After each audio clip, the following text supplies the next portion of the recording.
Tuh dia kenal, ya saya kenal cowoknya juga sih. Oke. Teman saya dan cowoknya saya kenal, mereka tuh kenal lama. Kenalnya tuh lama loh, 6 tahun. Mungkin ceweknya baru mau itu di tahun ke-7. Karena dijanjiin mau dinikahin. Ternyata, ya emang dia nggak bohong, emang mereka single. Mereka single sih, dua-duanya single. Terus apa ya? Aku tuh mau berpesan di sini itu temanku yang kenal cowok selama itu aja masih kena masalah. Masalah apa? Di 3 bulan mereka hubungan, kan kenalnya lama nih. Bulan ke-7 udah mau dijak nikah, udah ngurus ini itu kan. Oke. Otomatis ya orang sini mau jajal. Nah, gitu kan. Bulan ke-3-nya teman saya kena masalah. Kena penyakit. Aku tahu cowoknya itu baik, tapi yang dulu-dulunya nggak tahu kan ya. Karena kita nggak 24 jam sama cowok itu. Betul. Nggak tahu orang itu siapa. Ya taunya saya kan cuma ya sekedar itu pulang kerjanya di mana Di gitu. Hongkong sini posisinya? Di Hongkong. Orang Hongkong. Oh, cowoknya juga orang Hongkong? Orang Hongkong. Oke. Teman saya orang Indo. Ngerti, maksudnya cowoknya adalah di Hongkong? Orang Hongkong asli. Oke. KTP Hongkong. Itu sebagai cewek loh, udah dikasih kunci rumahnya, udah dikenalin keluarganya dengan baik-baik. Setelah 3 bulan ternyata dia kena masalah. Apa itu? Ceweknya sakit. Saya dedes itu anak teman saya itu. Kamu bener cuma satu cowok. Bener, sumpah. Dia sampai sumpah. Dan saya tahu cewek ini. Dia cewek baik-baik. Baik, nggak pernah pacaran loh selama di Hongkong, diinbokin sama cowok-cowok Indo aja nggak mau dia. Cuma kenal sama orang Hongkong ini, kenalnya itu udah lama loh padahal, baru maunya tahun ke-7. Dan setelah berhubungan 3 bulan ternyata kena penyakit HPV. Terus? Buat teman-teman search aja ya HPV itu apa, aku nggak bakalan jelasin di sini. Otomatis saya bilang berarti cowok kamu itu kotor banget loh. Karena HPV itu tertularnya hubungan seks 90%. Dan darah. Darah itu harus berlumuran darah dulu baru. Atau infus, atau dia luka kena darahnya bisa. Itu kan 10%, 90% itu seks. Saya dedes itu teman saya. Kamu yakin cuma satu? Iya yakin, sumpah. Berarti cowok kamu kotor. Sekarang terserah kamu. Aku sebagai teman kan terserah kamu. Kamu udah mau dijadikan istri, tapi Tuhan itu baik sama kamu sayang. Kamu dikasih tahu kalau dia itu kotor. Tahu nggak sih? 3 bulan kan itu masa mungkin dari pertama hubungan itu udah kena. Inkubasinya kan 3 bulan itu penyakit. Iya kan? Berarti cowoknya kan udah kena. 90% itu cewek yang gampang tertular. Kalau cowok sampai tertular, betapa kotornya dia. Tahu nggak sih maksud saya? Terus otomatis saya sebagai teman menasehatin dia. Terserah kamu mau lanjut atau tidak. Sekarang kamu jujur sama pacar kamu itu. Kalau kamu terkena ini karena dia. Gimana reaksinya dia? Dia tidak mengaku cowoknya. Malah menuduh balik. Tinggalkan. Dan alhamdulillah ditinggalkan. Penyakit HPV itu di Hongkong akan diobati sama pemerintah. Tapi alhamdulillah majikan dia baik. Diobatno dhewe. Neng Sika Yiyun berapa itu? Mahal banget. Tapi kan tidak bisa sembuh total. Tidak, karena itu virus. Karena sudah menjalur di tubuh. HPV itu mungkin akan mati kalau enggak semuanya ya, enggak mati ya. Itu ada dia ngobrol sama aku itu ada operasi kecil yang diping, sesuatu dimasuki di vagina itu, dibekukan biar virusnya itu berkurang mati. Itu cara pengobatannya katanya. Itu mahal sekali loh, 3.000 atau 5.000 sekali. Sekali itu, sekali melakukan pengobatan. Dan itu vaksin 3 kali HPV. Hmm. Aku di sini mau berpesan buat semua kakak-kakak lah, cici-cici di sini itu, kita sebagai wanita itu kalau diomongin tentang masalah kehigienisan wanita itu jangan disepelekan. Aku kadang kan ngomong sama teman-teman nggak didengerin. Hmm. Kita sebagai wanita, walaupun kita nggak punya suami di sini, nggak punya apa, pap smear, penting loh itu. Oh, iya, Pap itu. smear. Iya, itu penting. Apa itu? Ngomongnya bener nggak itu? Benar.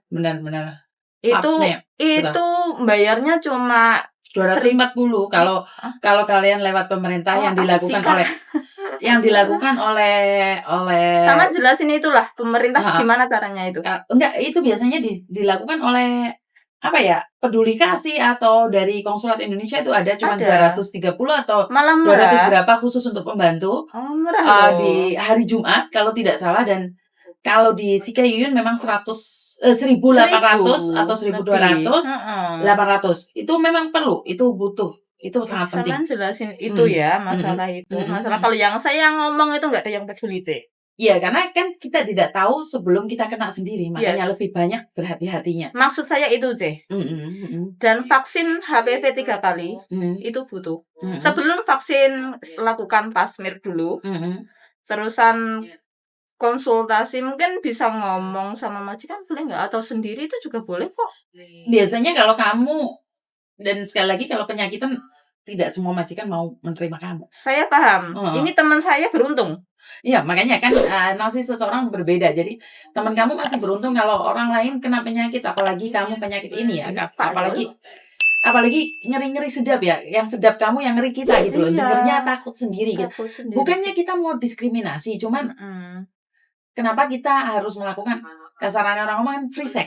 Iya. Di sini kan free sex. Di mana kamu melakukan 3 bulan dan efeknya dek kamu seumur hidup secara langsung, dan kamu seolah-olah nggak punya masa depan di kedepannya.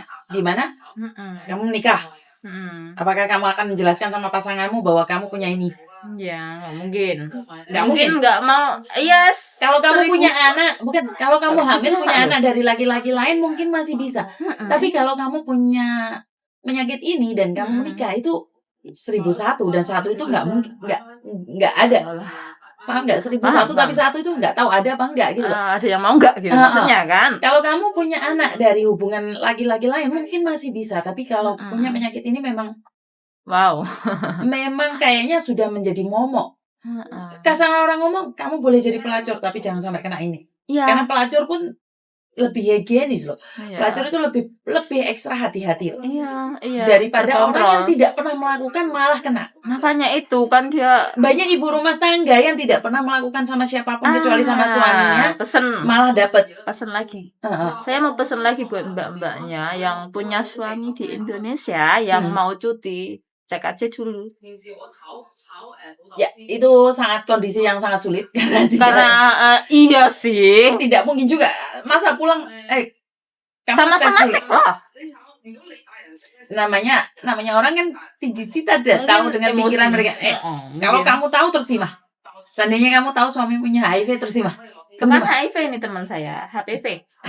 Ya, connect ke sana. Camto tapi enggak begitu. Sudah connect ke sana secara langsung dan tidak langsung. Sudah ke sana. Mau tidak mau, terima tidak terima sudah ke sana gitu loh. Iya. Karena virus itu akan berkembang biak terus dan sampai di mana kita nggak tahu, dan makanya kan aku selalu bilang kalau kita punya hubungan free sex, apalagi kita tidak cuma sama satu orang. Karena hanya kamu yang tahu, kita nggak tahu. Iya. Kamu jujur pun tidak tahu juga. Karena yang jujur itu kamu sendiri sama Tuhan. Sendiri. Iya. Makanya gini loh Mbak, kadang-kadang ada wanita nakal, itu malah nggak kena. Karena dia hati-hati, karena dia tahu. Makanya dari itu. Dan orang yang nggak nakal melakukan sekali langsung kena. Nah ini yang saya tidak paham. Ada orang yang jahat, nggak apes. Makanya aku sampai nangis loh, Cek. Orang yang nggak jahat kepreset sekali jatuh mati, kesandung aja bisa mati, intinya gitu ya. Betul. Aku kesandung, aku aja kesandung, patah kaki. Makanya. Jadi aku memang selalu bilang, ya Tuhan punya rencana atas semua kehidupan kita. Tapi alhamdulillahnya itu awal tahu, belum sampai menikah. Betul. Bukan kalau menikah malah beda lagi ceritanya. Kalau menikah, ya itu kan malah urusan berdua, Aduh, kasaran iya. orang ngomong. Tapi kan ya serem juga lah, C. Kan kita sama-sama tidak tahu, dari kedua belah Hmm. pihak kita sama-sama tidak tahu. Dia cek, sementara cowoknya nggak ngecek, kan sulit juga. Iya, Bener nggak? benar.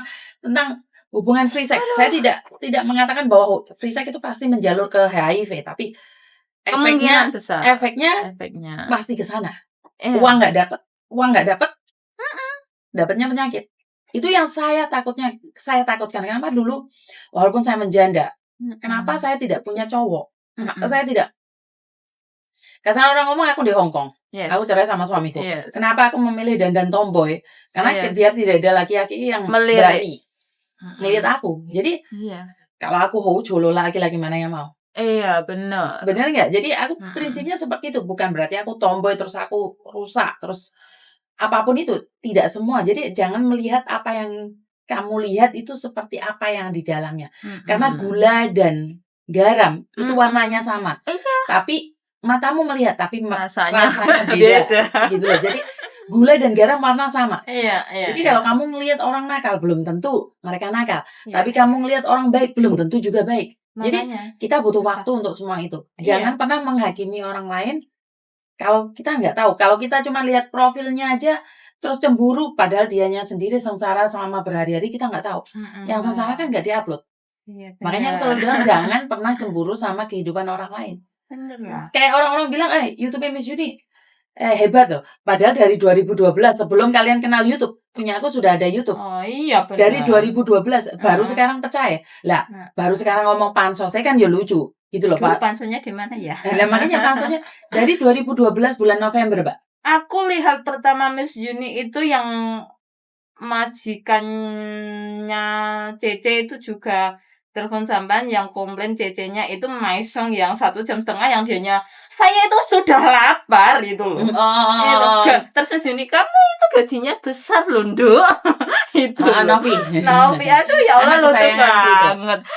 Nangis kayaknya apa? Iya itu kalau maisong itu juga tahu diri lah. 1 jam boleh lah, tapi jangan 1 jam lebih. Bukan, sebenarnya nggak ada masalah. Maisong lama pun nggak masalah, tapi di telepon diangkat. Yes, majikannya sudah bilang nggak masalah. Mungkin kamu masih belum dapatkan 1,5 jam telepon nggak diangkat, pulang masih nangis. Itu yang jadi masalah besarnya. Sebenarnya nggak ada masalah. Takut loh, kenapa takut nangis? Aduh aku itu lucu banget sih ini. Tapi itu udah lama loh, 1,5 tahun, udah tahunan nih. Sudah mengikuti sampean itu. Udah 2 tahunan itu. Udah mengikuti sampean, udah lihat itu. Ih kok lucu banget. Kok ada yang itu ya? Edson kok peduli banget. Oh iya, anakku kesayangan itu.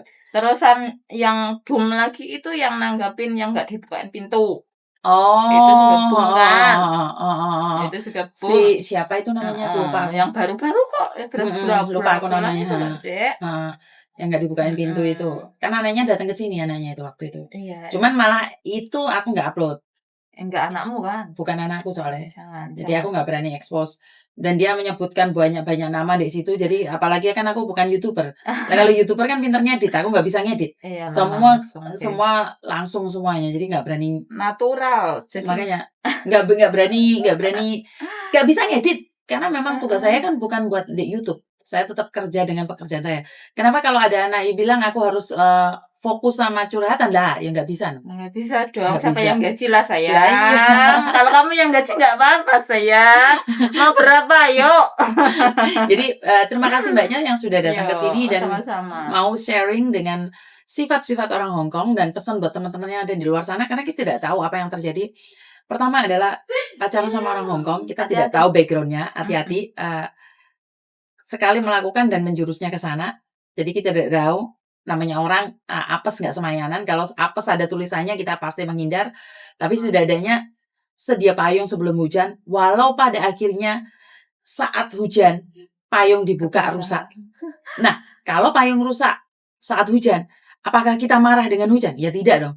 Berusaha menarilah di bawah hujan. Nah kan malah enak toh. Kamu fokus dengan hujannya ngenes mbak. Jadi kamu kena masalah, tetap menari. Bukan menari di atas penderitaan, menari dengan keadaan. Karena kita mau tidak mau tetap akan terjadi. Ini yang pertama. Ayat 1 pasal 1 selalu dipegang majikan.